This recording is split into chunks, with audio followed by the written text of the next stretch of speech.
seperti pedang bermata dua. Pikiran kita bisa menjadi sahabat terbaik kita, tetapi juga bisa menjadi musuh terbesar kita. Nah, kalau kita udah tahu hal ini, bagaimana sekarang caranya untuk melatih pikiran kita dan mempengaruhi pikiran kita agar bisa menjadi sahabat kita? Hari ini saya akan membagikan 3 caranya untuk melatih subconscious mind kita. Stay tuned.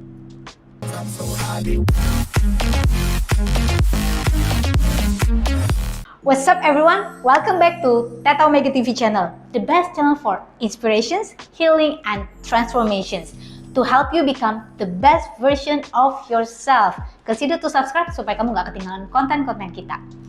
Nah, kalau kita sudah tahu, mungkin kamu pernah nonton video kita sebelumnya tentang apa sih bedanya conscious mind dan subconscious mind. Dan seperti kita tahu, kalau kamu udah sering dan udah stay tune di channel kita, kamu pasti ngerti subconscious mind ini kekuatannya luar biasa besar, lebih dari 80%. Dan itu menguasai banyak hal di dalam hidup kita. Kadang-kadang kita mikir nih, secara sadar conscious mind kita mikir, gue mau jadi seperti ini, aku menjadi orang yang lebih baik, aku punya habit yang lebih baik. Tetapi kalau subconscious mind kita beroperasi atau memiliki belief yang bertentangan dengan conscious mind kita, apa yang terjadi? Selalu subconscious mind itu menang. Ya. Nah, kamu bisa cek video kita yang satu ini tentang cara kerja pikiran, tentang apa sih bedanya conscious mind and subconscious mind kita, supaya kamu bisa lebih nyambung di materi video hari ini. Nah, kalau kita udah ngerti subconscious mind ini gila banget kekuatannya, gila sampai 80%. Jadi artinya, kalau kamu ingin mengubah habit menjadi seseorang yang lebih baik, harus dilakukan di mana? Di level subconscious mind. Kalau kamu ingin memiliki mindset yang mendukung kesuksesan kamu, harus lakukan di mana? Di level subconscious mind. Nah, makanya hari ini video ini sangat penting banget karena saya akan bagikan apa sih yang bisa kita lakukan, 3 hal penting ini untuk bisa melatih subconscious mind kita. Bukan cuma ini, sebenarnya masih banyak cara-caranya dan bahkan ada cara-cara untuk bisa nge-bypass. Tetapi 3 hal ini adalah hal yang sangat mudah yang bisa kamu lakukan sendiri di rumah. Yang pertama adalah dengan positive affirmations. Affirmations ini adalah kalimat-kalimat yang memang kita desain sedemikian rupa sehingga memiliki efek di dalam hidup kita. Positive affirmations ini ada cara untuk membuatnya. Saya akan bagikan guideline-nya. Yang satu, positive affirmations harus dibuat dalam present tense. Artinya menggambarkan keadaan yang kamu inginkan dengan kata-kata saat ini. Oke. Dan yang kedua, namanya juga positive affirmations. Artinya kata-kata yang kamu pakai untuk positive affirmation ini harus kata-kata yang powerful, kata-kata yang membangun. Misalnya, kalau kamu misalnya ingin diet, kamu ingin mengendalikan makanan kamu bisa mengatakan I'm healthy now and I choose healthy food as part of my life. Saya memilih untuk pergi ke gym dan berlatih, dan ini merupakan sesuatu yang menyenangkan bagi saya. Jadi intinya adalah kita membuat satu pernyataan yang clear and definitive tentang who we want to be, ya, as if that is already us. Jadi kita like fake it until you make it. You can think something like that. Kita membuat satu statement atau pernyataan yang gue mau jadi seperti apa nih, gitu ya. Gue mau jadi seperti apa, and kamu terus ngomongin itu setiap hari, ya, sehingga subconscious kamu menganggap bahwa oh, ini loh yang dia sekarang. Berarti dia itu bukan yang itu, bukan yang gue simpen di memori gue sekarang. Dan lama-lama ini menggantikan apa yang ada di subconscious mind kamu. And then it will come out as your belief. Yang kedua adalah visualizations atau visualisasi, ya. Visualisasi ini sangat-sangat luar biasa sekali dampaknya. Jadi dalam visualisasi ini kita menggambarkan, kalau tadi itu kita membuat pernyataan dan kita terus-menerus ngomongin pernyataan itu pagi dan malam. Visualisasi ini lebih powerful lagi. Kenapa?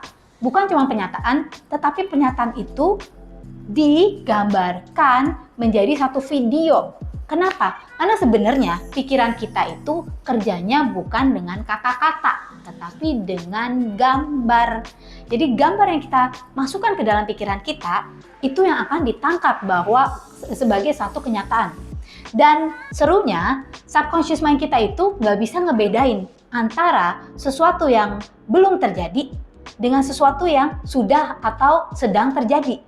Jadi kalau kamu menggambarkan pikiran kamu, di dalam pikiran kamu ini kamu visualisasikan kalau kamu sudah jadi seseorang yang slim misalnya, kamu sudah jadi seseorang yang sukses ya, dengan penggambaran dengan teknik-teknik penggambaran atau visualisasi yang tepat, pastinya pertama-tama harus clear dulu ya, kamu menjadi seperti apa dulu gitu ya. Dan kamu ngegambarin itu dengan semua emosi yang bisa kamu bawa dan kamu melibatkan seluruh your senses. Jadi ketika kamu menggambarkan di dalam pikiran kamu, visualisasikan dan you feel it as if you already have it, feel it as you touch it, feel it as you smell it. Jadi kalau kamu ingin makan makanan yang enak, smell it. Kalau kamu ingin punya mobil baru, mobil Ferrari, smell it. Makanya lakukan test drive ya, supaya kamu tahu smellnya itu kayak gimana sih mobil Ferrari itu gitu kan ya. Terus udah gitu, kalau kamu ingin berada di tempat yang misalnya sejuk dan menyenangkan, feel it. Ya, visualisasi ini serunya adalah dia bisa membantu kita untuk menggambarkan masa depan kita. Menggambarkan apa yang belum terjadi menjadi satu kenyataan. Dan ketika itu diterima oleh subconscious mind kita, oh ya ini terus menerus, berarti ini mungkin kenyataan hidup dia gitu kan ya. Kenyataan hidup dia, maka tidak bisa dipungkiri segala sesuatu di alam ini akan bekerja untuk membawa hal itu datang ke dalam hidup kamu. Jadi lebih seperti mengimani gitu ya, mengimani pengalaman-pengalaman yang kita inginkan di dalam hidup kita. Yang ketiga adalah meditasi. Meditasi ini sebenarnya salah satu cara yang sangat powerful untuk brain retraining. Jadi this is one of the most powerful brain retraining methods ya. Karena di dalam meditasi kita bisa gabungkan dengan yang namanya visualisasi. Sebenarnya intinya meditasi itu apa sih? Meditasi itu kita tuh banyak banget monkey mind setiap hari gitu ya. Banyak sekali pikiran kita yang terus berdatangan, dan bahkan ketika kita mandi, ketika kita makan, itu banyak banget. Kadang-kadang kita ngobrol sama orang pun kita mikirnya hal yang lain. Nah, meditasi ini sebenarnya tujuannya untuk menenangkan pikiran kita, clear up our mind, sehingga kita bisa fokus. Dan tahu, fokus mengerjakan apa yang harus kita kerjakan. Dan yang paling penting, kalau kamu inginkan sesuatu, fokus terhadap apa yang kamu inginkan di dalam hidup. Oke, jadi itu yang bisa saya bagikan hari ini. Lakukan 3 ini, afirmasi, clear definitive affirmations ya. Lalu visualisasikan dari afirmasi ini, coba penggambarkan. Jadi kamu visualisasikan dan kamu tambahkan dengan meditations, dengan untuk menenangkan pikiran. Jadi sambil meditations, kamu sambil melakukan afirmasi juga. Sambil melakukan visualisasi juga. Dan ini akan menjadi cara yang sangat-sangat powerful sekali untuk membantu retrain your subconscious mind mendapatkan apa yang kamu inginkan di dalam hidup. Last but not least, cek di deskripsi di bawah ini, saya membagikan guidelines bagaimana kamu bisa melakukan visualisasi, jadi tahap-tahapnya seperti apa gitu ya, dan apa yang harus kamu lakukan, sehingga kamu bisa lebih powerful to train your subconscious mind to get what you want in this life. Subscribe to our channel supaya kamu nggak ketinggalan konten-konten kita yang seru lainnya. Please click like and share video ini agar kita juga semakin bersemangat membuat konten-konten yang tentunya akan membangun kehidupan kita semua. Check our other video in this channel. Kamu bisa menemukan banyak sekali video tentang manajemen keuangan, tentang law of attractions and money mindset, tentang self, tentang relasi, dan banyak lagi. Saya dengan Angelica Real Savio. Thank you for watching this video. Don't forget to live extraordinary and live your life to the fullest.